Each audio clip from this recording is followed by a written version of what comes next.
ലക്ഷണമൊത്തൊരു ഏകാധിപതിയായി കേരളത്തിൻ്റെ മുഖ്യമന്ത്രി പിണറായി വിജയൻ മാറിയിരിക്കുകയാണ്. ഒന്ന്, ചോദിക്കുന്ന ചോദ്യങ്ങൾക്ക് ഉത്തരവില്ല, ഒരു ചർച്ചയ്ക്കുള്ള അവസരമില്ല. കർഷകരെ നേരിടുന്ന മോദിയും സമരക്കാരെ നേരിടുന്ന പിണറായിയും തമ്മിലുള്ള വ്യത്യാസം കോട്ടും താടിയും ഹിന്ദിയും മാത്രമാണ്. ബാക്കി എല്ലാ നടപടികളും ഒരുപോലെ ആയിരിക്കുക. ഈ പോലീസ് ഭീകരതയെ സംബന്ധിച്ചൊരു കാര്യം മനസ്സിലാക്കേണ്ടത്, FIRൽ പറയുന്നൊരു പ്രധാനപ്പെട്ട കാര്യം, മുഖ്യമന്ത്രിയുടെ വാഹനം കടന്നുപോയി പുറകിലുള്ള 1ഉം 2ഉം വാഹനങ്ങളിൽ നിന്ന് ഇറങ്ങിയാണ് ഈ പോലീസ് ഗുണ്ടകൾ ഈ ക്രൂരകൃത്യം ചെയ്തത് എന്നുള്ളതാണ്. അവര് മുഖ്യമന്ത്രിയുടെ സംരക്ഷണത്തിന്റെ ഇന്നർ സർക്കിളിലുള്ള ആളുകളാണ്.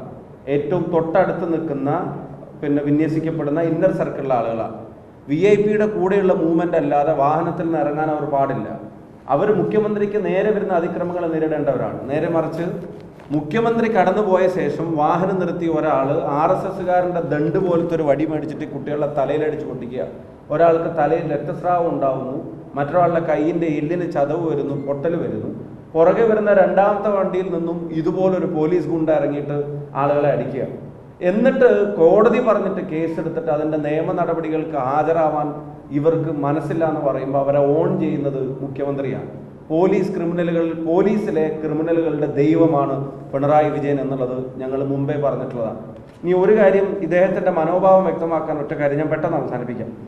ഈ കല്യാശ്ശേരിയിൽ നടന്ന കേസിൽ, ആ കേസിലിട്ട FIR നിങ്ങളൊന്ന് വായിച്ചു നോക്കുക.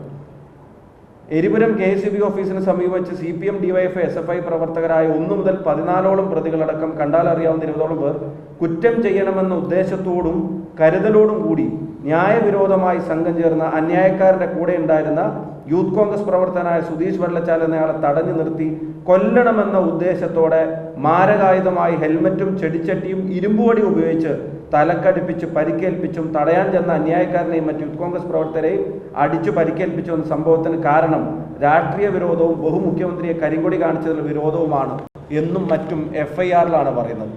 കൊല്ലണമെന്ന ഉദ്ദേശത്തോടെ മുഖ്യമന്ത്രിക്കെതിരെ മുദ്രാവാക്യം വിളിച്ചതിനുള്ള പ്രതികാര ബുദ്ധിയാൽ ഇവർ ചേർന്ന് അടിച്ചു എന്ന് ഇദ്ദേഹം ആഭ്യന്തരമന്ത്രിയായിരിക്കുന്ന പോലീസ് എടുത്ത FIRൽ പറയുന്ന ഒരു ഇൻസിഡന്റിനെയാണ് ജീവൻ രക്ഷാ ദൗത്യമെന്നും മാതൃകാ പ്രവർത്തനമെന്നും ഇത് സംസ്ഥാനം മുഴുവൻ തുടരണം എന്ന് അദ്ദേഹം പറഞ്ഞത്.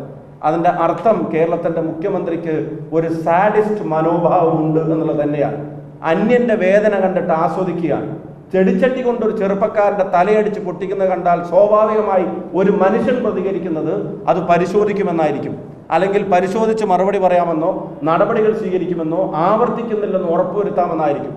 പക്ഷെ ഇത് ജീവൻ രക്ഷാ ദൗത്യമാണ്, അത് മാതൃകാപരമായ പ്രവർത്തനമാണ്, സംസ്ഥാനം മുഴുവൻ തുടരണമെന്ന് പറഞ്ഞാൽ വയലൻസിനെ ഇൻസ്റ്റിഗേറ്റ് ചെയ്യാൻ മുഖ്യമന്ത്രി തന്നെ നേരിട്ട് നേതൃത്വം നൽകുകയാണ്, ആഭ്യന്തര വകുപ്പ് മന്ത്രി തന്നെ നേരിട്ട് നൽകുകയാണ്. അതൊരു സാഡിസ്റ്റ് മനോഭാവമാണെന്ന് പറയാതിരിക്കാൻ കഴിയില്ല. ഒറ്റ കാര്യം കൂടി ഞാൻ നിങ്ങളുടെ ശ്രദ്ധയിൽപ്പെടുത്തുക. നേമം നിയോജകമണ്ഡലം പ്രസിഡന്റ് ഷജീറിനെ അതിക്രൂരമായി സ്റ്റേഷനകത്തിട്ട് മർദ്ദിച്ച ഒരു SI, സമ്പത്ത് എന്നു പേരുള്ള ഒരു SI, പോലീസ് മാനുവൽ പ്രകാരമുള്ള നടപടികളിൽ ദരിദ്രനും പേര് സമ്പത്ത് എന്നുള്ളതുമായിട്ടുള്ള ഒരു SI ക്രൂരമായി മർദ്ദിച്ചതിൻ്റെ വാർത്തകൾ നിങ്ങൾ എല്ലാവരും കൊടുത്തു. കേസ് കൊടുക്കാൻ പറഞ്ഞിട്ട് കേസെടുത്തില്ല. അവസാനം കോടതി വ്യവഹാരങ്ങളൊക്കെ കയറി ഇറങ്ങി 6 വർഷം കഴിഞ്ഞിട്ടാണ് ഈ സമ്പത്തിനെതിരെ കേസെടുക്കുന്നത്. ഈ ചെറുപ്പക്കാരൻ 19 ദിവസം തിരുവനന്തപുരത്ത് മെഡിക്കൽ കോളേജ് ചികിത്സയിൽ കഴിയേണ്ടി വന്നു. നിരവധി സർജറി നടത്തേണ്ടി വന്നു. അയാളുടെ ജനനേന്ദ്രിയത്തിന് പരിക്ക് പറ്റി, അയാളുടെ ബ്ലാഡറിൽ വെയിൻ കട്ടായി, അതിന് ഓപ്പറേഷൻ ചെയ്യേണ്ടി വന്നു. ഇയാൾ ബൂട്ടിട്ട് നാവിക്ക് അരയിൽ ചവിട്ടിയതിൻ്റെ പേര് 19 ദിവസം അയാൾ മെഡിക്കൽ കോളേജ് ചികിത്സ കിടക്കേണ്ടി വന്ന ഒരു ഇൻസിഡന്റ് ഉണ്ടായിട്ട് ആ പോലീസുകാരനെ നടപടിയെടുക്കാതെ ഇവർ സംരക്ഷിക്കുക. ഈ പോലീസിലെ മുഴുവൻ ഗുണ്ടകളുടെയും രക്ഷാധികാരി മുഖ്യമന്ത്രിയാണ്. നിങ്ങൾ നോക്കണം, അതേ പോലീസുകാരനെതിരെ പിന്നെയും നിങ്ങൾക്ക് വാർത്ത കൊടുക്കേണ്ടി വന്നു. ബൂട്ടിന് ചവിട്ടി, കത്രികക്ക് നടുവിൽ കുത്തി, ഇതേ പോലീസുകാരനെ അയാൾ ഇപ്പോഴും സർവീസിൽ നിൽക്കുക. ഇവർ സംരക്ഷിക്കുക.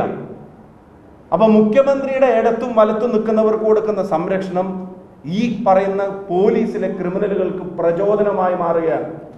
നല്ല പോലീസിംഗ് നടത്തുന്ന ആളുകൾക്കല്ല പിണറായി വിജയൻ പ്രചോദനമാവുന്നത്, ഇതുപോലുള്ള പോലീസ് ഗുണ്ടകൾക്കാണ്. ഞാൻ ഒരു കാര്യം മാത്രം പറയുന്നു, ഈ ഗുണ്ടകൾക്ക് ഇതും പോരാഞ്ഞ് ഗുഡ് സർവീസ് എൻട്രി കൂടി കൊടുത്തിരിക്കുകയാണ് പിണറായി വിജയൻ. ഞാൻ ഒരു കാര്യം പറയുന്നു, ആ ഗുഡ് സർവീസ് എൻട്രി കൊടുത്ത പോലീസുകാരായിരിക്കണം ഇനി വരുന്നൊരു ഗവൺമെന്റിന്റെ മുമ്പിലെ ബ്ലാക്ക് ലിസ്റ്റിലുള്ളത്.